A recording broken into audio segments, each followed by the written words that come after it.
तो देखो भाई केकेआर के कल जीतने से बहुत बड़ा जो है उलटफेर हो चुका है। नंबर 4 के स्पॉट के लिए जो लड़ाई चल रही है अब उसमें एक नया टर्न आ चुका है, क्योंकि कल जो केकेआर जीती है क्योंकि उनको पता था कि दैट वाज डू और डाई मैच फॉर अस, और अगर हम लोग इस मैच को हार जाते हैं तो प्लेऑफ से तो पूरी तरह के बाहर हो ही जाएंगे। सीएसके और देसी और कह लीजिए पंजाब किंग्स, इनको जो है बहुत ज्यादा फायदा हो सकता था अगर कल को केकेआर हार जाती। भाई साहब केकेआर ने कह दिया कि भाई थोड़ी सी अगर उम्मीद भी बचती है ना हमारी प्लेऑफ्स में जाने की, तो वो उम्मीद को भी हम लोग बड़ा कर देंगे। तो मुंबई इंडियंस की बैटिंग की बात करें तो रोहित शर्मा, तिलक वर्मा, हार्दिक पांड्या, उसके बाद नमन धीर, तो इनको बहुत जल्दी निपटा दिया। कैमरन ग्रीन, एस दुबे और सुनील नारायण, तो इन्होंने पूरी तरीके से कह सकते हैं इनकी बैटिंग को जकड़ के रखा, मतलब आगे नहीं बढ़ने दिया कि भाई नहीं हमारे खिलाफ तो शॉट नहीं मार पाओगे, तुम कुछ भी कर लो। उसके बाद बारिश एक आ गई बीच बीच में, बारिश की वजह से थोड़ा सा डिस्ट्रैक्शन क्रिएट हो गया, जो कि बड़े रन की तरफ जा रही थी मुंबई इंडियंस, शायद वो बारिश की वजह से थोड़ा सा भाई इंपैक्ट पड़े। भले ओवर्स नहीं कटे हैं लेकिन डिस्ट्रैक्शन तो होता है भाई बारिश से। और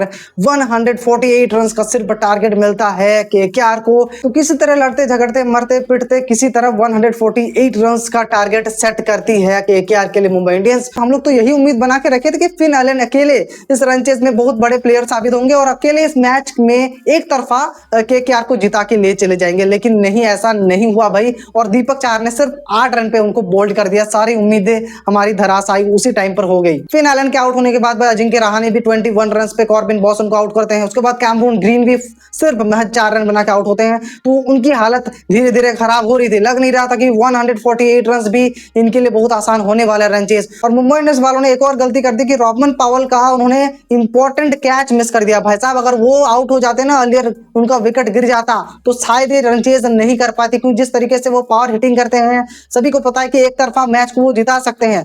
हार्दिक पांड्या ने मौका बनाया था लेकिन भाई बीच में गेंद गिर गई, एक तरफ रॉबिन मिंस एक तरफ दीपक चाहर, देखते रह गए भाई तू पकड़, उसने कहा तू पकड़, लेकिन ये तू मैं में कैच नीचे गिर गया और कैच खत्म, कैच मिस हो गया दोनों पे। और क्या भी कह सकते हैं। और आखिरकार 45 रन पर मनीष पांडे को बोल्ड करते हैं जसप्रीत बुमराह, लेकिन तब तक वो अपना काम कर चुके थे भाई साहब। मनीष ने अपना काम कर दिया और लगभग जीत की तहलीज पे उस टाइम पर केकेआर खड़ी हुई थी, तो उस टाइम पर आउट करके भी ज्यादा कुछ बड़ा इंपैक्ट पड़ा नहीं। और रॉबमन पावल की उस बड़ी कैच की गलती के बाद जो है वो स्टनिंग कैच पकड़ा है कॉर्बिन बॉस ने, और उड़ता हुआ कैच पकड़ा और रॉबमन पावल को 40 रन पर आउट किया, जो बहुत बड़ा इंपैक्ट तो साबित नहीं हुआ, लेकिन हालांकि वो दिखा है कि रॉबमन पावल को हम आउट कैसे कर सकते हैं। इस तरीके की फील्डिंग, ना कि भाई दीपक चाहर के और रॉबिन मिंस के बीच में गेंद गिर जाए और तू मैं के चक्कर में कैच ही मिस हो जाए, ऐसा तो नहीं किया। कॉर्बिन बॉस ने दिखा दिया, जॉन्टी रोड्स ही उन्होंने याद दिला दी उस मैच में। तो जिस तरीके से 4 विकेट से केकेआर जीती है, नेट रन रेट में भी सुधार आया है, तो अगर एक मैच केकेआर यहां पर जीत जाती है तो उनके पास 15 पॉइंट्स हो जाएंगे। और Rajasthan Royals and Punjab Kings अगर अपना बाकी बचा हुआ मैच हार जाती है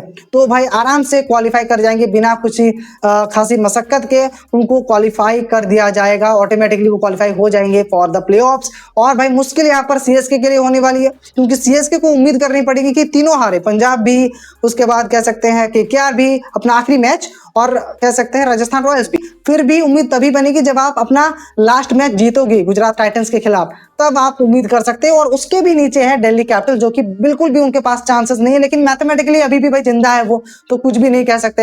हो सकता है ये चारों टीम्स हार जाए, कुछ चमत्कार देखने को मिल जाए, लेकिन ऐसा होता नहीं है। मैंने ऑलरेडी कहा कि 8 से 5% ही चांसेस हैं उनके प्लेऑफ्स में जाने के, दिल्ली कैपिटल्स के। तो जो भी होता है भाई देखने वाली बात होती है, क्योंकि बहुत ज्यादा इंटरेस्टिंग हो रहा है इस साल का आईपीएल। और I think it was the interesting IPL जो कि मैंने बहुत सारे लास्ट 5-6 ईयर्स में ऐसा आईपीएल नहीं देखा प्लेऑफ्स की रेस में, खास करके आईपीएल फाइनल सेमीफाइनल्स में जो होता है, लेकिन प्लेऑफ्स में इतनी खतरनाक भिड़ंत और इतना इंटरेस्टिंग मैचेस कभी नहीं देखे, क्योंकि 5 टीम्स अभी भी रेस में। आप सोच सकते हो क्या खतरनाक आईपीएल चल रहा है भाई साहब इस साल।